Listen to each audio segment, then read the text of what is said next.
喺我身邊咧有3位平凡人，有 Jackie、Vincy 同 Bonita。Jackie 媽咪啊，咁喺網上面揾到咧就話一對90後嘅小情侶開嘅一個小店去洗車嘅，咁我就嚟咗。我想問下點解你哋會開呢一個洗車店嘅？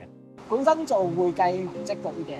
咁你之前做咩㗎？我之前同佢一樣都係做會計，都係哦，你會計識嘅，同一間公司。咁嗰陣時已經開始，唔係我哋讀讀書識書嗰陣時識嘅。我真係個情緣已經係來自於讀書時代，跟住一齊就不如一齊 quit 做一個自己生意咁樣。咁點解媽咪會出嚟幫手嘅？咁 sweet 嘅，唔辛苦咩？辛苦啊，因為我以前做秘書啊，咁但係佢哋實在好好生意，咁我見佢辛苦，咁就出嚟幫下手。嗱，Jackie，你有冇啲咩 sweet 嘅説話對 Vincy 講先？好多謝佢啦，因為做洗車其實真係好辛苦，係你又唔怕污糟，有時可能冇手套咁樣赤手空拳嚟一嘢打落去啲勁污糟嘅垃圾啊、塵嗰度咁樣，對於一個女仔嚟講係好犀利。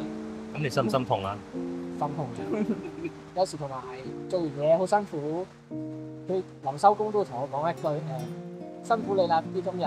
其實我心想講，我辛苦唔緊要啊，我可以揾多啲錢，我希望揾多啲錢可以養你，唔使你咁辛苦。不過暫時，我會繼續努力咯。無人如我幸運。你哋有搞下嘅，好少同你講啊！呢啲説話。係。你有唔同佢講啲咩？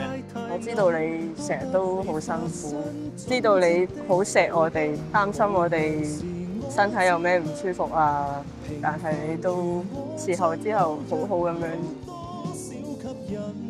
同我講翻話唔緊要啦，我哋好快會過到好多個難關。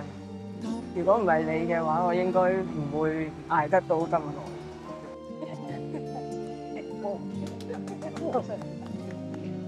有冇啲乜嘢同媽媽講啊？好多謝我媽啦，有時可能我哋好忙啦，可能啲語氣可能會差咗少少，但係佢都唔介意，照樣聽我哋指示去做咁樣，做到身水身汗，又痛晒咁樣，好多謝。仔女就係咁樣噶啦，最錫嗰個咧，永遠對佢嘅脾氣係最差嘅。係啊，其實係表達愛嘅一種錯咯，但係其實個內心，我諗媽媽係感受到嗰種愛嘅包容。所以好多謝你阿媽。你都好乖，好乖。多得你發生盡職的路燈。